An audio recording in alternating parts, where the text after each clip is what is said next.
वृंदावन विहारी लाल की जय। राधा रानी की जय श्री गुरुदेव भगवान की जय।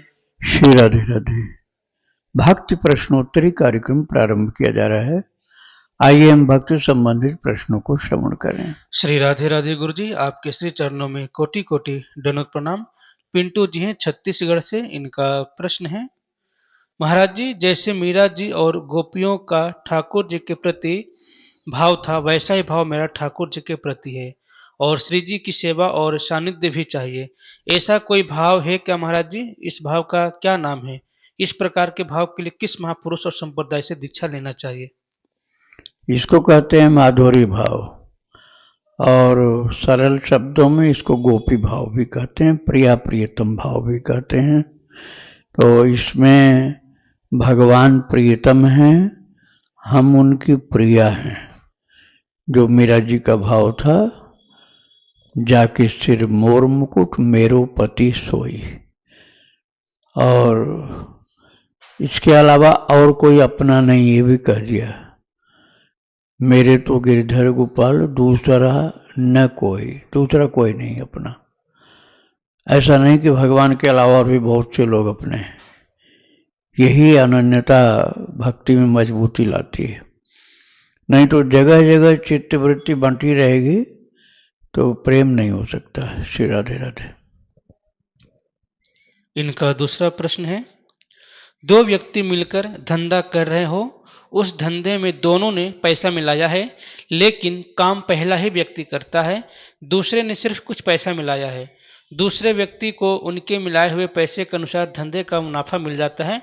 अगर पहला व्यक्ति चोरी, करप्शन आदि का सहारा लेकर धंधे को आगे बढ़ा रहा हो, जिसका पता दूसरे व्यक्ति को नहीं है, दूसरा व्यक्ति भगवान की भक्ति करता है, तो क्या दूसरे व्यक्ति के भगवत प्राप्ति में बाधा आएगा? क्या उनको श्री जी स्वीकार करेंगी? शेयर मार्केट से संबंधित प्रश्न है ये। नहीं, बेईमानी करेगा तब तो फिर बाधा है।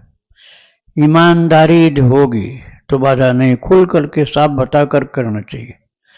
जैसे एक व्यक्ति मेहनत नहीं करता है, एक व्यक्ति मेहनत करता है, पैसा दोनों का बराबर लगा है, तो बराबर पैसा लगा है तो एक मेहनत करता है, दूसरा नहीं करता है, तो जो नहीं करता है उसको उसका पैसा कम मिलना चाहिए। या तो वो भी काम करे उसमें, और नहीं काम करना है तो एक आदमी अलग से रखे, एक आदमी अलग से रखे, उसका वेतन दिया जाए, दोनों लोग मिल के दें, तो बराबरी की बात हुई। अब एक व्यक्ति काम करता दूसरा करता ही नहीं, तो बराबरी कहाँ से हुई? तो वो बात क्लियर करके यदि लेन देन किया जाए तो दोष नहीं लगेगा, और बिना बताए उससे करते हैं तो दोष लगता है। राधे राधे। और गुरुजी, इन्होंने यही पूछा था कि जैसे एक व्यक्ति है, चोरी कर रहा है, करप्शन कर रहा है, मतलब धंधे को आगे बढ़ाने के लिए, और यह बात दूसरे व्यक्ति को पता नहीं है, और जब मुनाफा होता है दोनों लोग लेते हैं, तो दूसरे व्यक्ति को जिसको पता नहीं है कि पहला वाला करप्शन कर रहा है धंधा को आगे बढ़ाने के लिए, तो क्या उस पैसे को लेने से भक्ति में बाधा हाँ, बिल्कुल बाधा पड़ेगी, वो बेईमानी का पैसा है। राधे राधे। इनका आखिरी प्रश्न है, ब्रज की जीव को ब्रज से बाहर नहीं ले जाना चाहिए। कुछ लोग यूट्यूब पर बोल रहे हैं कि ब्रज रज में छोटे छोटे सूक्ष्म जीव होते हैं, इसलिए ब्रज से रज नहीं ले जाना चाहिए। रज को छान लो, कपड़े से छान लो, बिल्कुल बारीक बारीक जो रज निकलेगी वही ले जाओ। कंकर पत्थर और कोई जीव जंतु क्यों ले जाओगे? राधे राधे। प्रश्न है गुरु जी, अंजलि जी हैं कानपुर से। महाराज जी, आपकी कृपा से मैंने अपने आप में बहुत सुधार किया है, परंतु ना वृंदावन आने का सौभाग्य बन रहा है और ना आपके दर्शन करने का। कोई बात नहीं, प्रारब्ध की बात है, जब आना होगा आप आ जाएंगे। अभी मानसिक धाम वास करो। जैसे सुबह सुबह प्रणाम करो तो भगवान को वृंदावन बिहारी के रूप में प्रणाम करो, और रात को सोते समय वृंदावन की फोटो देखा है, नहीं देखा है तो काल्पनिक रूप से गिरिराज गोवर्धन को आप प्रणाम करिए, भगवान वहीं उनके ऊपर विराजमान है, तो आपका मानसिक धामवास हो गया। मानसिक धामवास की भी महिमा कम नहीं है, तो प्रतिदिन मानसिक धामवास करने में बार बार याद रखो, बार बार याद रखो। ऐसा नहीं कि केवल एक बार 24 घंटे में। तो फिर पूरा मानसिक धर्मवास होगा। राधे राधे। इनका दूसरा प्रश्न है, महाराज जी सोशल मीडिया में इतना जुड़े हुए हैं कि आज का जीवन बिना सोशल मीडिया के संभव नहीं लगता है। मुझे क्षमा कीजिए, मुझसे सोशल मीडिया के द्वारा ब्रजवासी श्री इंद्रेश जी और रेणुका गोस्वामी जी के प्रति अपराध बन गया है, मुझे क्षमा करें। क्या इसका कुछ अपराध भी लगता है महाराज जी? है तो क्या क्षमा प्रायश्चित कैसे करें?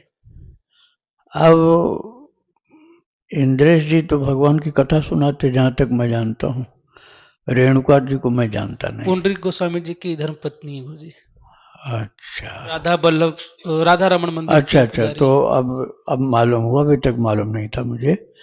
अब इन लोगों के विषय में मुझे ज़्यादा कुछ नहीं जानकारी, और ये भी आपसे नहीं मालूम हुआ कि क्या अपराध बना है। तो अपराध बना है यदि आपके समझ में ऐसा आ रहा है, तो आप वहाँ संपर्क आपका नहीं है तो भगवान से क्षमा मांग लीजिए। यदि वहाँ आपका आना जाना है तो उनसे क्षमा मांग सकते हैं आप। और अब मुझे तो पता नहीं क्या अपराध बना, आप खुद इस विषय को समझिए। राधे राधे। सुभद्रा जी हैं सिरसा से, इनका प्रश्न है, सुना है संकल्प नहीं करना चाहिए, पर हमारे मन में तो पूरे दिन खटपट चलती रहती है। अब तो ऐसा करने से बच रहे हैं, किंतु गुरुदेव पीछे का क्या, सब भगवान को अर्पण कर दे क्या? भगवान को अर्पण करने की श्रद्धा और साहस हो तो करो। सुदामा जी का जीवन कितना गरीबी का था, लेकिन उन्होंने कभी कोई शिकायत नहीं की कि मैं दिन रात भजन करता हूँ, आप मेरा इंतजाम क्यों नहीं करते हो। और जब भगवान ने दिया उनको, तब भी उन्होंने कहा अपनी माया में मत फंसाना, नहीं तो ये सब मैं नहीं रख पाऊंगा। तो भगवान ने उनको वचन दिया प्रकट होकर कि माया ये तुम्हारी सेविका दासी बन के रहेगी, इससे संतों की सेवा करो, गरीबों की, दुखियों की, भक्तों की सेवा करो, दीन दुखियों की, सबकी सेवा के भाव से करो, तो ये तुमको बांधेगी नहीं। तो क्या प्रश्न है इनका? इनका प्रश्न है गुरुजी कि संकल्प करना चाहिए या नहीं करना चाहिए, हमारे मन में तो खटपट चलती रहती है, तो इससे कैसे बचना है? हाँ, तो सर आप भगवान के ऊपर भरोसा करो, विश्वास करो कि जो वो देंगे तो उसके उपयोग के लिए भी वही सद्बुद्धि प्रदान करेंगे, और नहीं देंगे तो मेरी कोई न कोई उसमें भलाई होगी इसलिए नहीं दे रहे हैं। तो देते हैं तब भी ठीक है, नहीं देते हैं तब भी ठीक है। ऐसा मन में विश्वास हो जाए, प्रभु के ऊपर विश्वास हो जाए, तो संकल्प की आवश्यकता ही क्या रह गई। संकल्प करना ठीक नहीं होता, कर्मकांड में भले ठीक माना जाए, भक्ति में बिल्कुल अनुचित है। अभी आपने संकल्प कर लिया कि हम इतना देंगे किसी को, और उसके पहले जीवन खत्म हो गया, तो झूठे हो गए तुम। तो ऐसे झूठे बनने से लाभ क्या हुआ। राधे राधे। गुरुजी जैसे क्षेत्र संकल्प या धाम या तीर्थ का संकल्प ऐसे लेते हैं, और न चाहते पर भी अगर वह व्रत संकल्प खंडित होता है, तो कैसे ठाकुर जी की इच्छा सुननी चाहिए या अपनी कमी गड़बड़ी? अपनी बड़ी गलती है, संकल्प लिया ही क्यों तुमने। जैसे मैं वृंदावन में रह रहा हूँ, बाहर नहीं जाता हूँ, लेकिन मैंने कोई ऐसा संकल्प नहीं लिया है कि मैं वृंदावन से बाहर नहीं जाऊंगा। मन में है कि नहीं जाना है। अब भगवान की इच्छा होगी तो कुछ भी हो सकता है, किंतु संकल्प नहीं लेना चाहिए।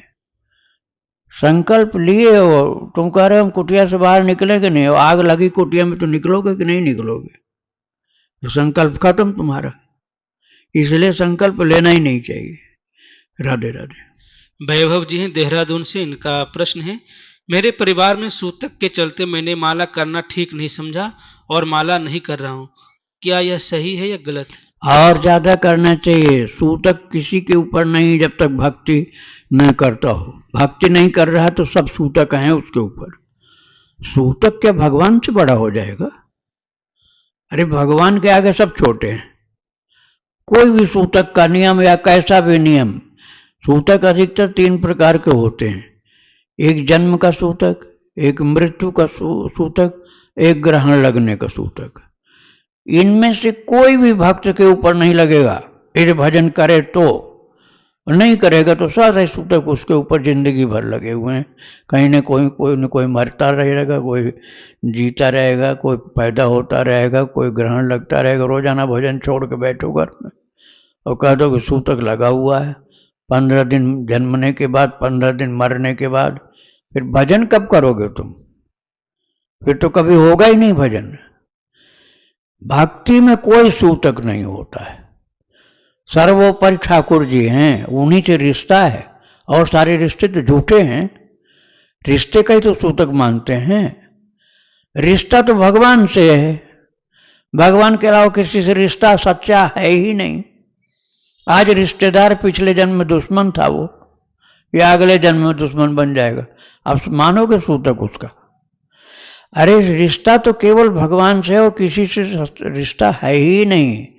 सूतक काहे का है? खूब ठाकुर जी की भक्ति करो, और कोई पैदा हो गया तो और ज्यादा करो, मर गया तो भी और ज्यादा करो भजन।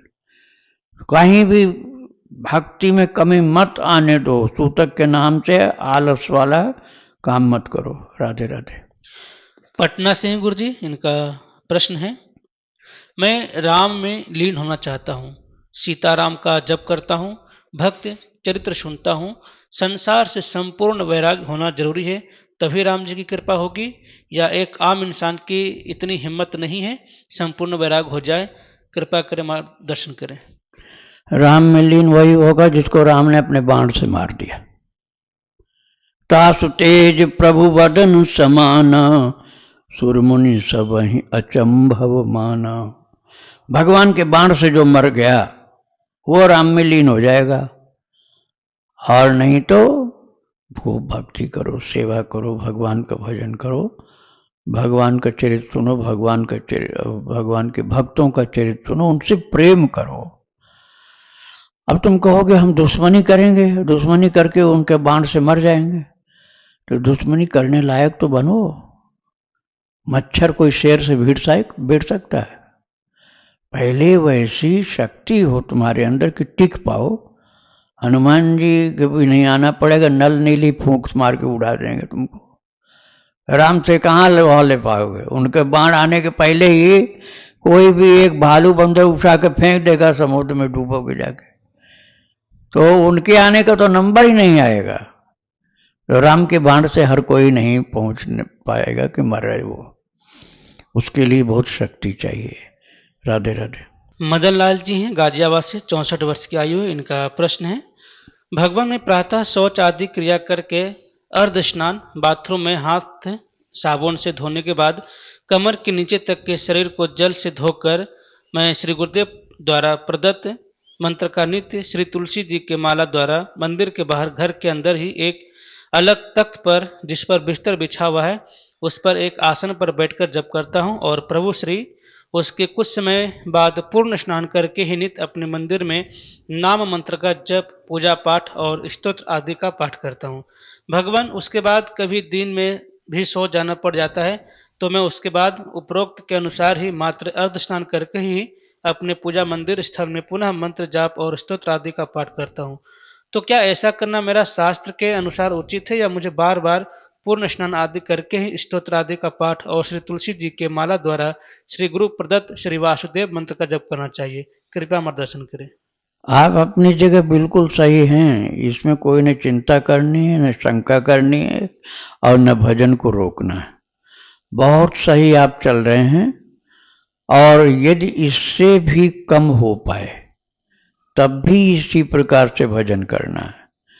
जैसे आप कमर तक स्नान कर पा रहे हैं और हाथ मुंह पैर सब धोते हैं, वस्त्र बदल लेते हैं, ये तो आप कर ही रहे हैं। लेकिन ये भी यदि नहीं हो पाए, आगे चल के शरीर में कोई परेशानी हो जाए, तब भी भगवान का भजन नहीं छोड़ना है।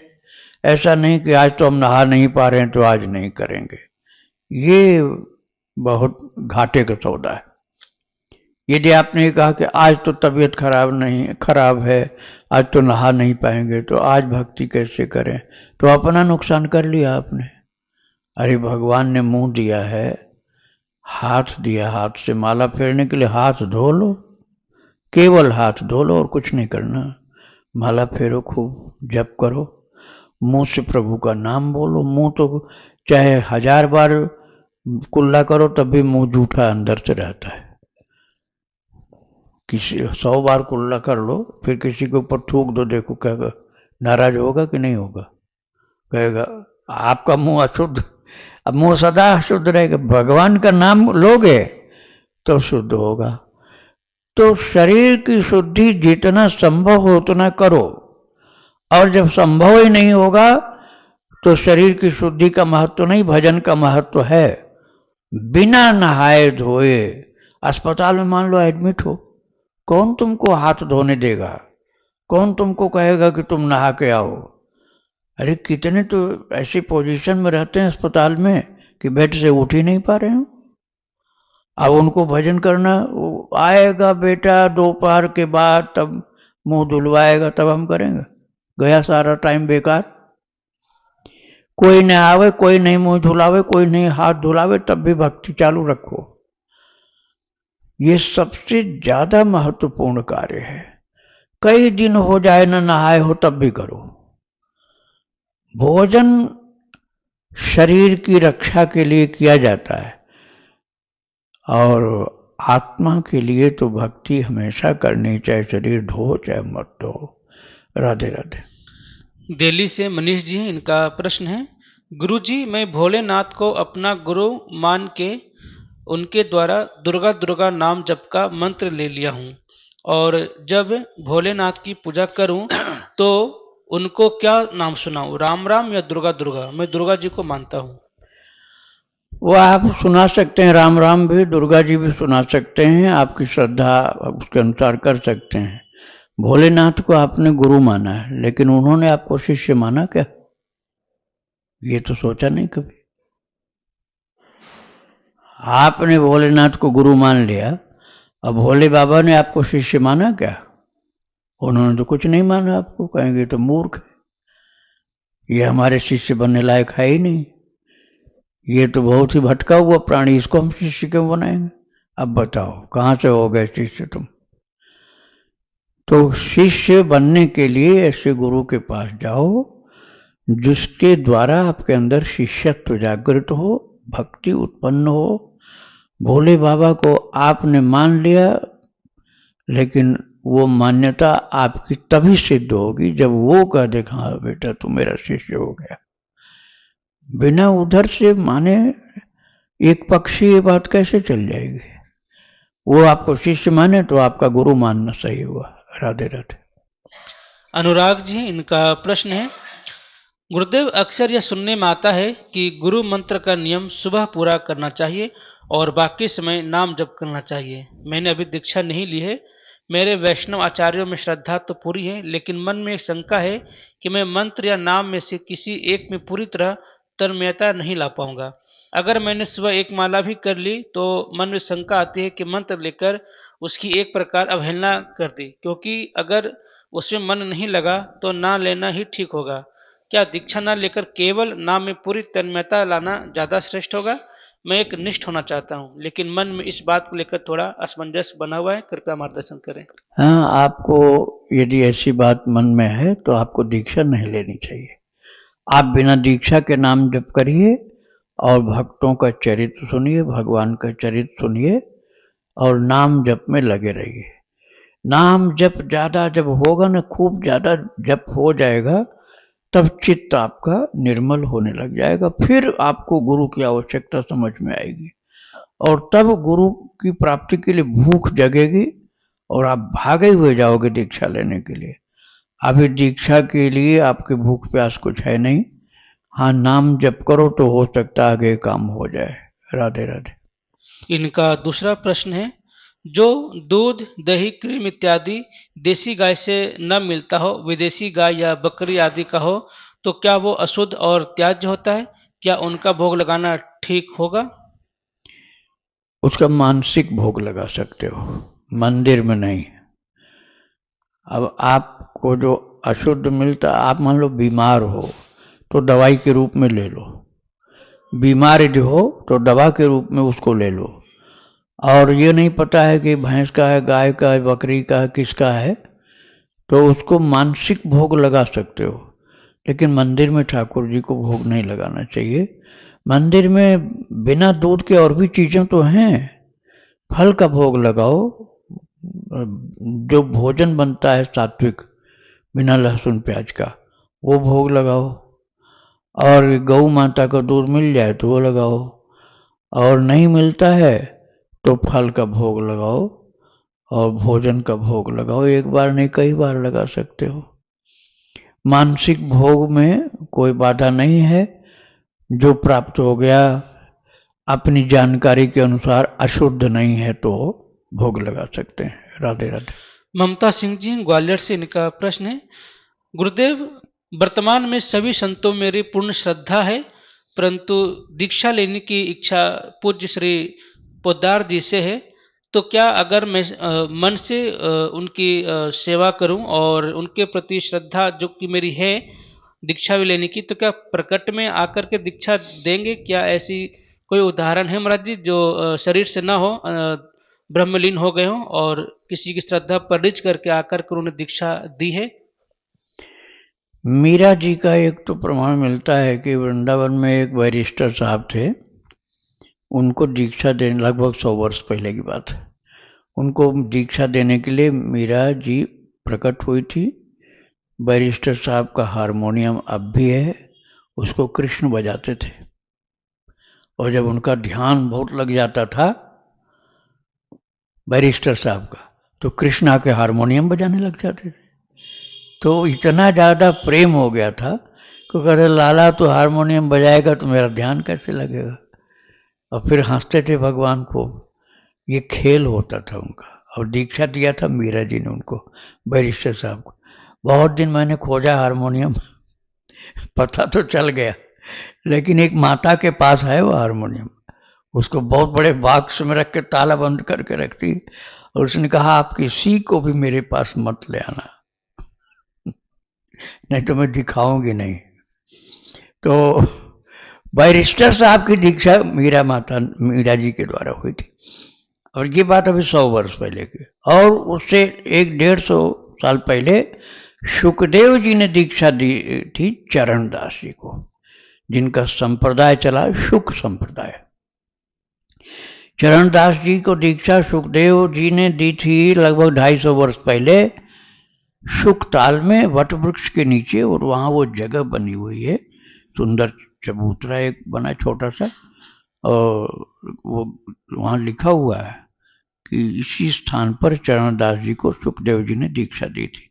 अब सुखदेव जी महाराज 5000 साल के पहले थे, 5000 साल मान लो, अब ये घटना 250 साल पहले की। ऐसे कोई महान भागवत पार्षद या महान उच्च कोट की भक्त माता या स्वयं राधा रानी या हनुमान जी, शंकर जी या बलराम जी, या और इसी प्रकार की विभूतियां, जैसे आप पोद्दार जी का आपने कहा, ये प्रकट होकर दे सकते हैं या स्वप्न में भी दे सकते हैं। लेकिन यदि इन्होंने दीक्षा नहीं दी, आपने अपनी ओर से माना है, चलो इससे अच्छी प्रेरणा होगी कि भजन करोगे, किंतु पात्रता होनी चाहिए। आपने तो पोद्दार जी को माना, अब पोद्दार जी ने माना नहीं आपको, आपके अंदर गड़बड़ी ज्यादा होगी तो नहीं मानेंगे वो। आपके अंदर निर्मलता बहुत होगी, पात्रता भक्ति होगी तो मान भी सकते हैं। तो इससे अच्छा यही होता है कि हम सुलभ जो कोई संत हैं और श्रद्धा उनमें जमती है अपनी, तो उनसे दीक्षा ले लें।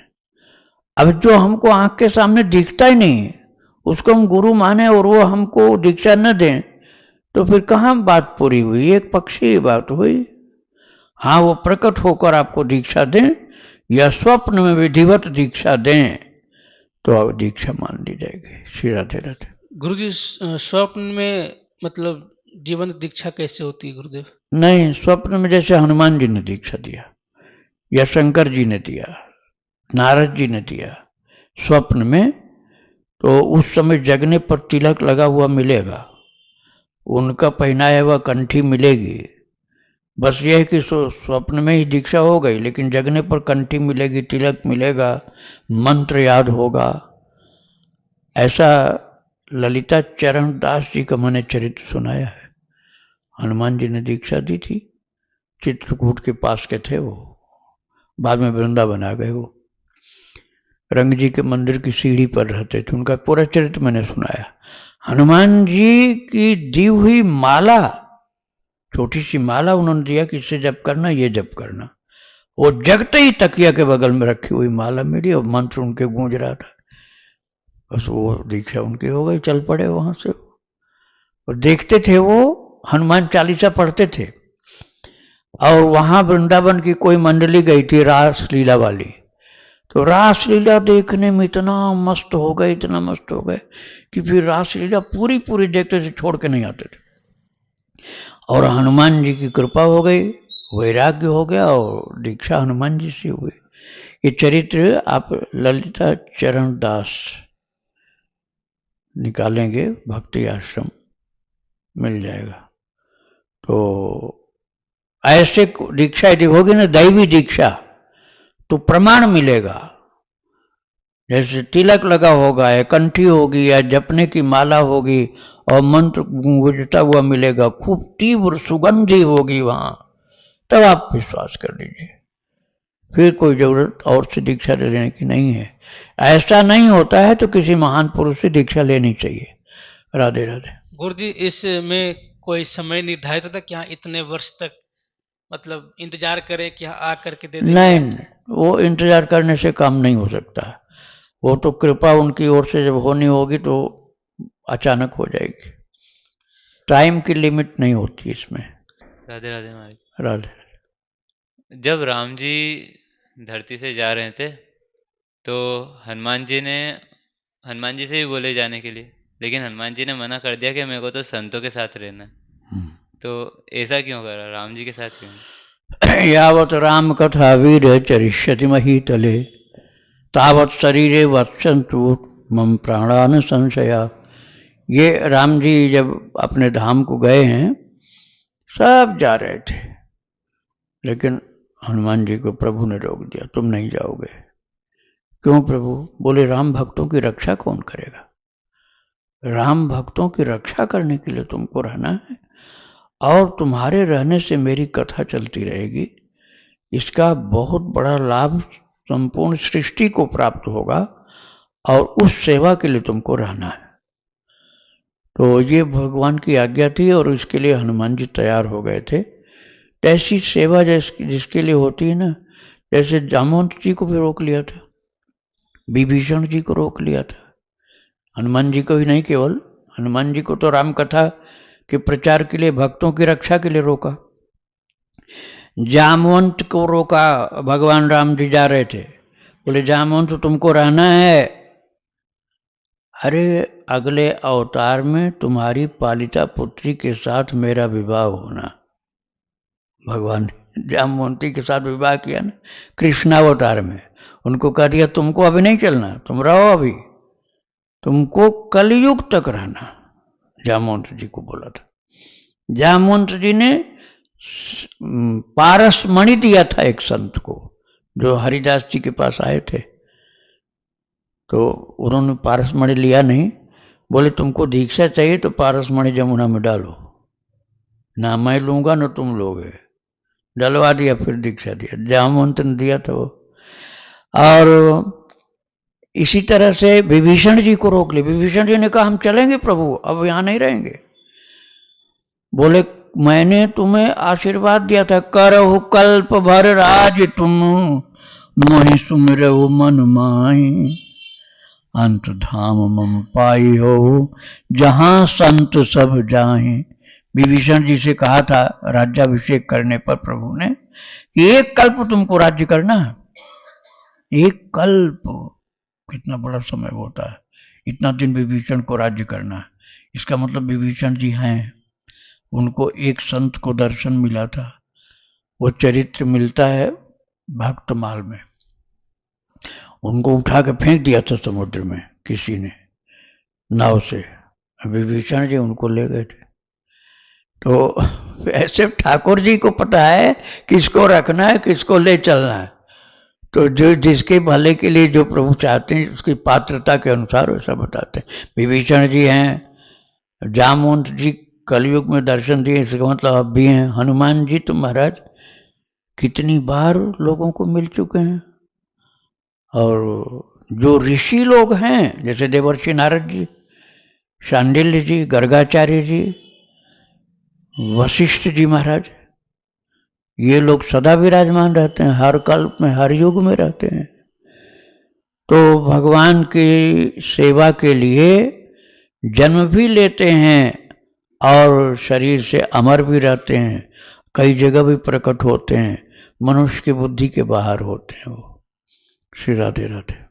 वृंदावन बिहारी लाल की जय। राधा रानी की जय। श्री गुरुदेव भगवान की जय। श्री राधे राधे।